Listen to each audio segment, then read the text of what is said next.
Scouting merchants, stand up. If you don't know what a scouting merchant is, you are probably a scouting merchant yourself. If you like looking at videos of football players doing that thing and wondering if this player can do that thing in your club, you're a scouting merchant. And I think by the end of the summer, we will all be scouting merchants because we are going to talk about it. It's the United Rumor Report. My name is Botswanapapi. The show is the Football Power Hour. I welcome you warmly on this Thursday. Big up to you for joining in. Let's go ahead and say Man United is at it again. Before we talk about Man United, I have to say those air horns go out to you because you have to hit the like button, please. You have to subscribe if you have not subscribed. It's my sincere request to you. But we are going to give the congratulations to Sevilla. But before we do that, I also want to say yesterday's game was a little bit, in retrospect, I think it was really biased against Mourinho. You know, it was one of those things. I mean, it's something I have to the question that we have to pose, that was Anthony Taylor biased, really? He brandished about 14 yellow cards, the most in ever any Europa League final has ever seen. Man was giving out yellows like they were free. Yellow for you, yellow for you, yellow for you.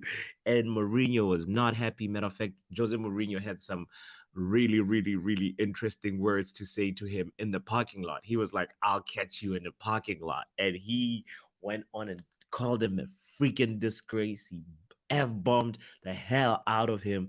But the main thing is Mourinho was really feeling hard done because there was a moment where Campos, you know, he should have gotten a yellow card for simulation,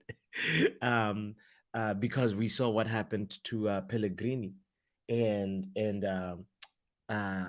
also that moment, the handball was definitely clear daylight robbery because you could see the distance between when the ball was kicked and when the player with the ball was. I don't care if it's in a natural, he can move it. If you see the trajectory of the ball and you know it's going to hit your hand, you have enough time to react. And he definitely did not take all of those little things into consideration. So it really was one of those things where something abnormal had to happen, because we had Sevilla coming in with a perfect record in Europa League finals and Jose Mourinho coming in with his perfect European final record. And yesterday it became imperfect. Now, I'm looking for something to erase this whiteboard situation, because we were talking about this in the watch along, and we are like, United Spurs have a lot of belief and expect excellence. Arsenal delusional, over ambitious, sci-fi. Chelsea, the chronic shoppers. Spurs fans were often bullied at home or at school. Mancity fans love money, vibes, and fraudulent. But anyway, that's off topic because we we want to talk about. I want to just really say, while we're congratulating Sevilla, we have to deep the fact that Sevilla are also chronic losers as well as chronic winners. There is a Sevilla cycle that they didn't think we at the Football Power Hour were not going to notice. We are going to talk about it and say Sevilla have a habit of winning, right? Winning Europa League. And then what happens? What happens when you win the Europa League? You get promoted.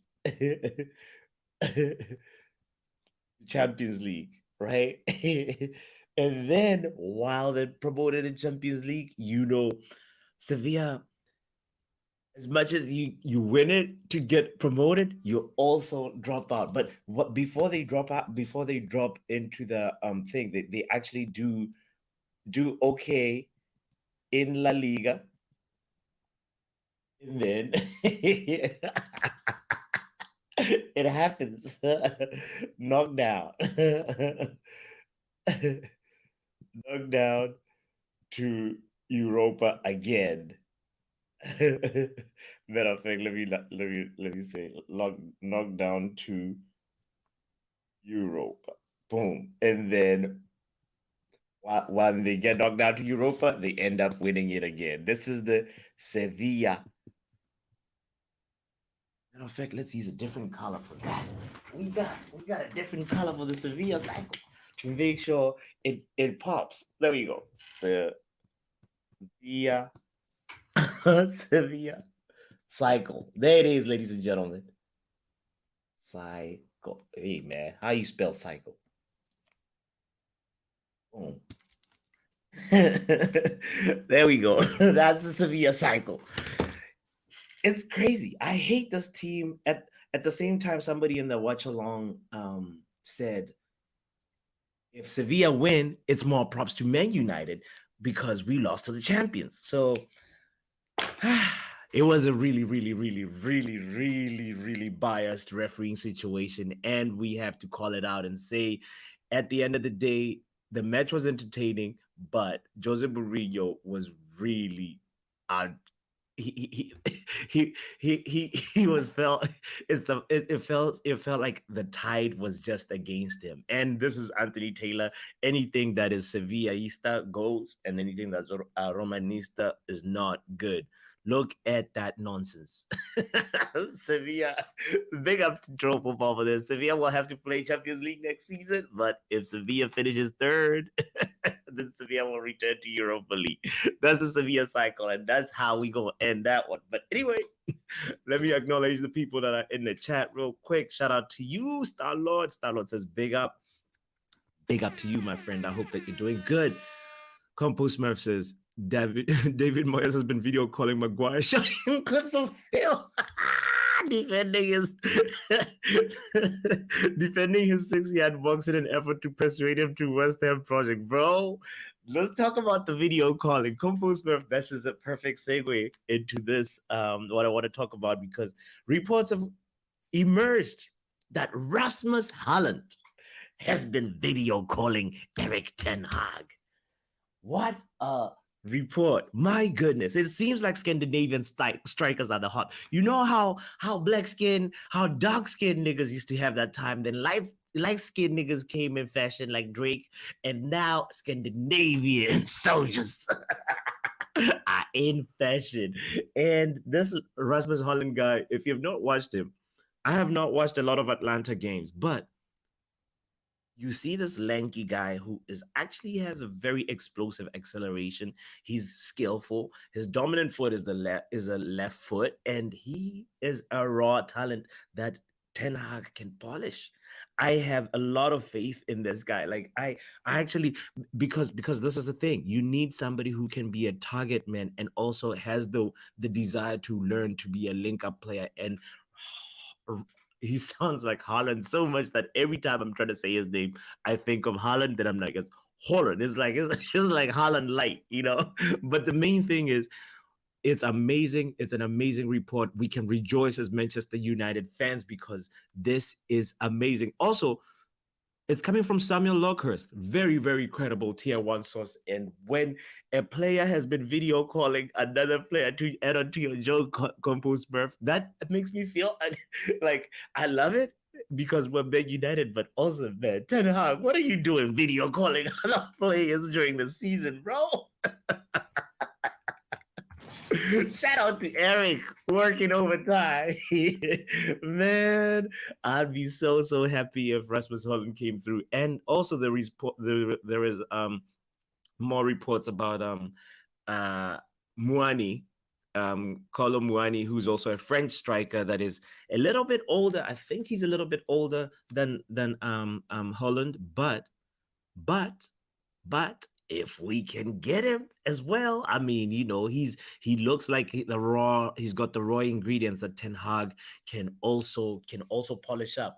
And talking about communications with other players, by the way, it is also confirmed that Declan Rice's agent, who is also his father, has spoken with Manchester United. Things are looking good. This is such a weird transfer season because Man United is never front foot on transfer news ever.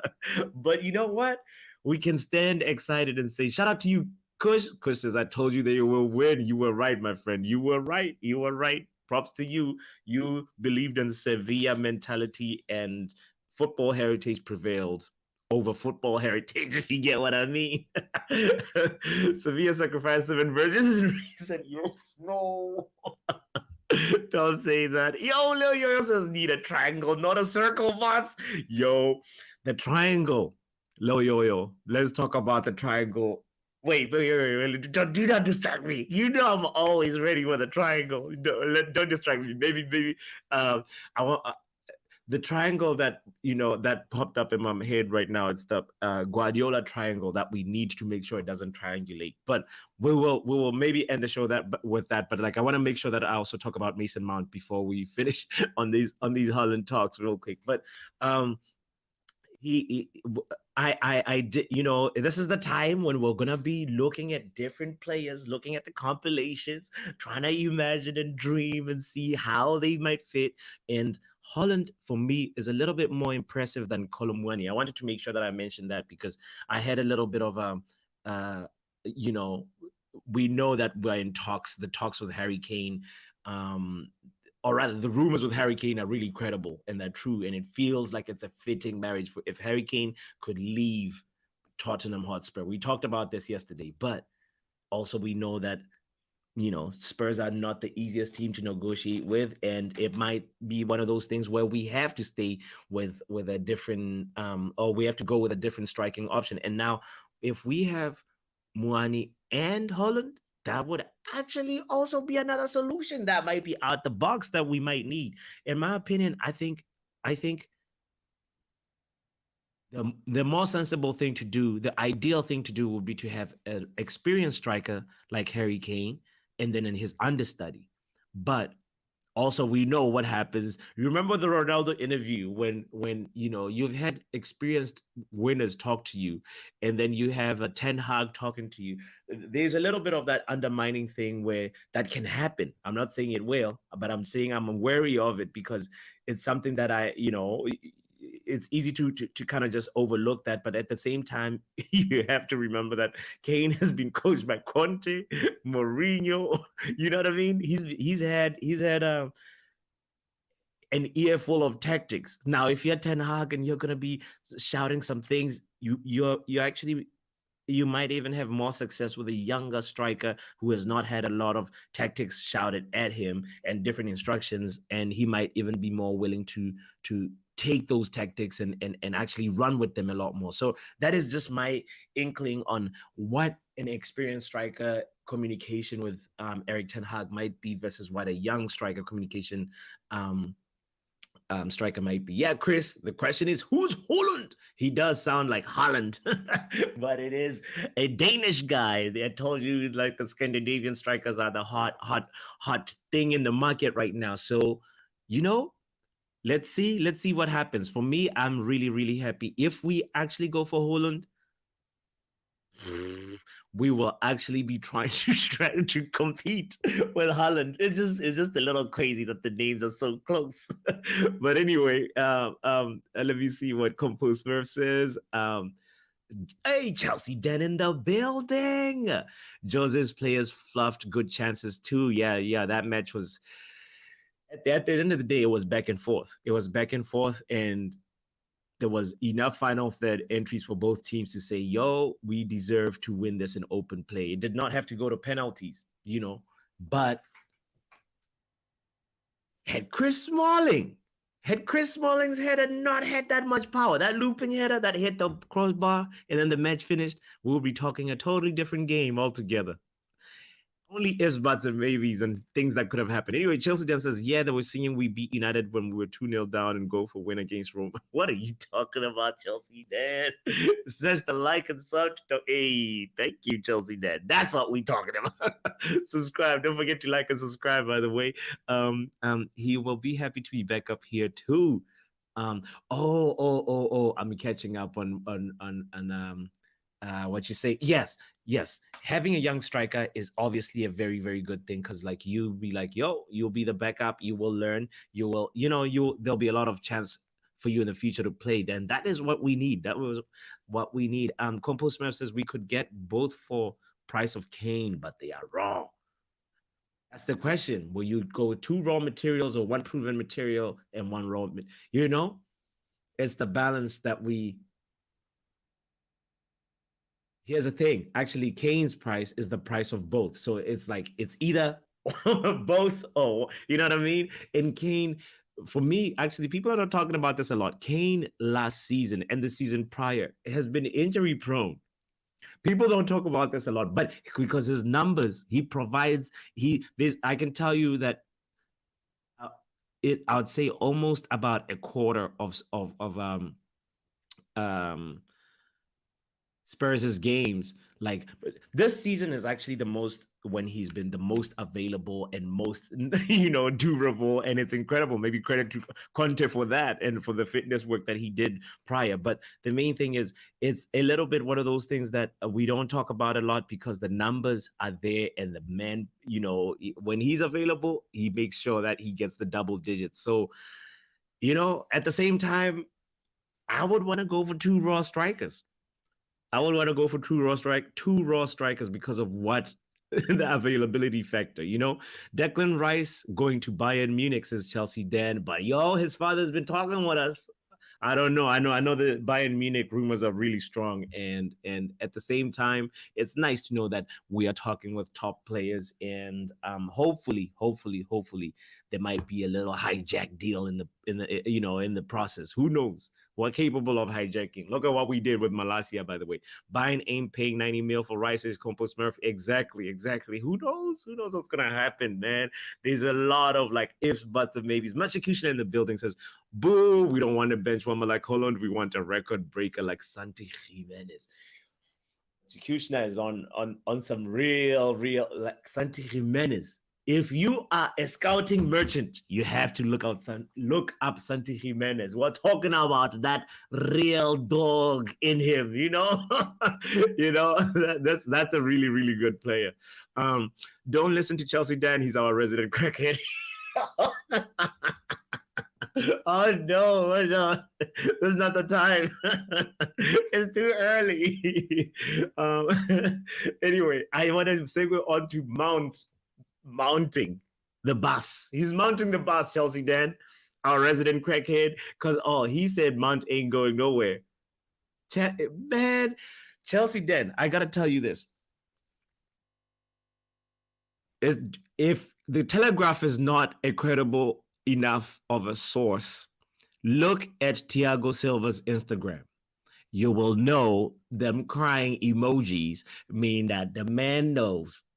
Now, if you've seen Mason Mount crying looking at Stamford Bridge, he's looking at how messed up Stamford Bridge is, and he is packed his bags psychologically, emotionally, and thank you for developing him. He's your academy kid and everything. Thank you. But I think I have a strong feeling we're letting go of our academy kid and by the name of Scott. And we're going to get, the raw Mason Mount. And I believe Ten Hag will do something really, really special with him. And he brings creativity. He brings agility.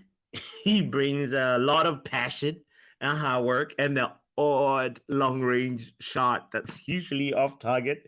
But Ten Hag and Benny McCarthy will work on him. We'll work on him. And I'll end the show on that and say, don't forget to like and subscribe. I do not want to make this longer than 20 minutes. Everybody that's in the building, I appreciate you so much. Joe Blackman says, yo, what's good, my people? Yo, Compost Smurf says, Mount and Ten Hag will be video calling right together.